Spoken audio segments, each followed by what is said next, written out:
Well, this is an interesting one, if not a little bit of a scary one, because recent investigations done by Radio Canada has revealed what some are calling Canada's shadow government, a group of people that are paid vast amounts of money by the government to develop public policy that is later expanded upon by the government. And this impacts every single Canadian out there, whether it's deciding who should get what benefits and supports from the government, or who's welcomed into Canada, or even how our entire Department of National Defence is managed. Instead of elected representatives and their offices coming up with new policies and making major decisions about Canada, instead these outside consultants, some with close personal ties to our leaders, are making decisions and getting paid hefty amounts to do so. So why don't we talk about who this shadow government is and the major role they've played in Canada's recent decision to welcome 500,000 new Canadians each year, and the lawsuits that many citizens and governments around the world have launched against this group. So let's dive right into the info, and make sure to subscribe if you haven't already done so, and something new for the channel: if you want all of these sources and links, things I'm looking at, and additional analysis at the end of the week, I'm going to be putting out a newsletter regularly, so you can sign up for that in the first link in the description of this video. It turns out that there is one unique consulting firm that, since the Liberal government came to power, has increased the amount it's paid by the government in special contracts by 30 times, doing a 30x of the amount it's paid. In this group of consultants, McKinsey, one of the largest consulting firms across the entire globe, well, they only got $2.2 million in federal funding during the previous Conservative government, but when the tides changed and it was the Liberals in power, well, since that point, they've received $66 million from the federal government. In McKinsey, this global consulting firm does have ties to the current Canadian government. We even saw the former global director of McKinsey getting appointed to be the ambassador to China for Canada by Trudeau back in 2019. Now he's since sort of recused himself from this role. About a year ago he stepped down, but more on that in just a minute. McKinsey was also hired by the US, UK, Germany, and Mexico to help them with their COVID-19 pandemic response, help them decide how they were going to handle all of that, and the same goes for the governments, the provincial governments of Quebec and Ontario, who also hired them for the same reason. But this organization is not without its controversy, and this controversy is global. An investigation by the French Senate accused consulting firms like McKinsey of undermining national sovereignty, and also they've been under investigation in France over tax filings and the awarding of contracts, and whatever role they played in the election of the French president in 2017 and 2022. But one of the largest criticisms of McKinsey, especially as of recently, is the lawsuits filed by a number of different US states claiming that McKinsey played a large role in developing the opioid crisis, resulting in hundreds of thousands of deaths across the US and Canada, and claiming that while they were working with one of the companies that actually produced these drugs, that they had a serious negative impact. The opioids crisis that has taken hundreds of thousands of American lives has gotten less attention during the pandemic, but it's no less dangerous. In fact, the CDC says that drug overdoses and deaths have grown substantially since the pandemic began. Now, one of the world's most powerful corporate consulting firms has agreed to a major settlement for its role and trying to, quote, turbocharge sales of painkillers. But despite all of this controversy, McKinsey has continued to be hired by different governments and different government agencies, including the Canadian Department of National Defence. Despite being approved by the House of Commons to spend billions of dollars, the Department of National Defence wasn't able to spend at least $7 billion over the past 10 years.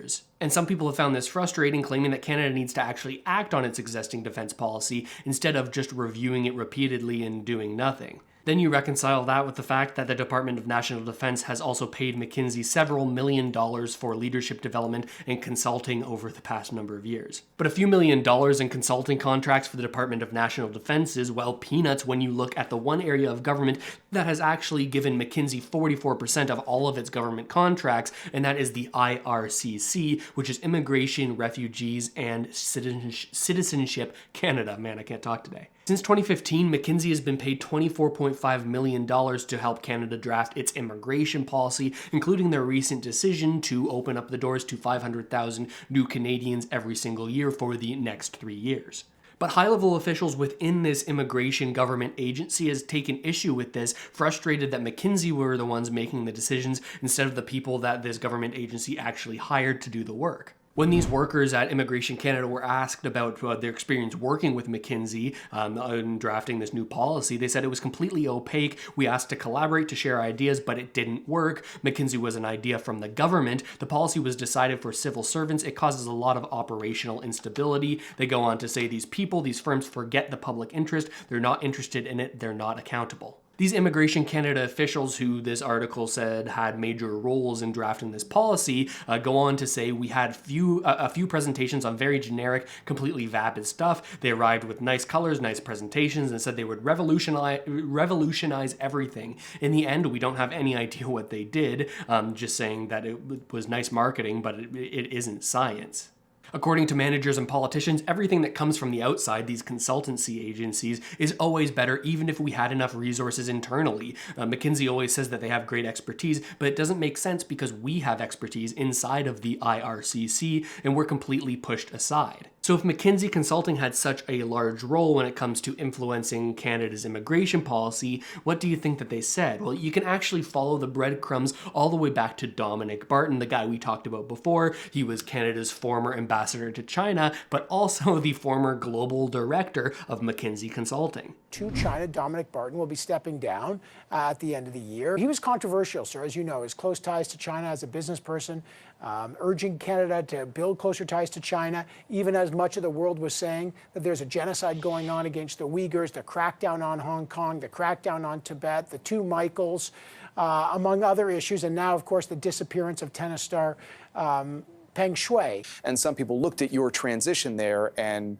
they asked questions about it. Could you fill us in on that? I mean, first of all, I'd say there are many different opportunities. I don't want to sound arrogant. I don't think I was looking for a job. There's a whole notion too that somehow I did this to try and make money or do it, which is just patently ridiculous. I went because I was asked to serve, to do a job and get it done. Well, it turns out that Barton didn't just have ties to China, to McKinsey, and the Canadian government, but also he was co-founder of an organization called the Century Initiative, and it turns out that this Century Initiative is a lot different from the Century Challenge that I remember from when I was in university, where you had to take a shot of beer every minute for 100 minutes straight. No, this Century Initiative, founded by Dominic Barton, has a far different goal than just getting a little tipsy. Their goal is to grow the population in Canada to 100 million people by the year 2100. And they say they want to do this because in their eyes, growing our population to 100 million people by 2100 would reduce the burden on government revenues to fund healthcare, old age security, and other services.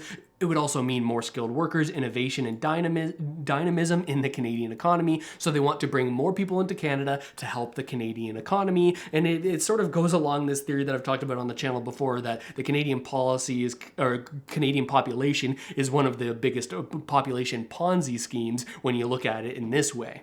If we need 100 million Canadians to support the aging Canadians in Canada so that we can pay their OAS and pay for their health care, well, then that's kind of kicking the can down the road. And at some point in the future, we're going to need 300 million Canadians to support the 100 million Canadians that we got to support the 50 million Canadians or the 37 million, 39 million that we have today. You can sort of see what I mean here about this all kind of looking like a big pyramid. And the Century Initiative is registered as a lobbyist in Canada. So if the Canadian government is being lobbied by organizations like this, and they're hiring and paying consultants that are coming back and saying the same thing that the Century Initiative is saying, that we need to drastically increase the population in Canada, well, it starts to make sense why Canada's immigration policy and actually their benefit programs are structured in the way they are. And the Century Initiative actually makes these points clear on their own page, saying there are two main ways we can get to that population goal of 100 million by 2100, by supporting people who want to have more children, which would increase our fertility rate, and by increasing our immigration levels. Immigration policy we already covered, but also supporting people who want to have more children.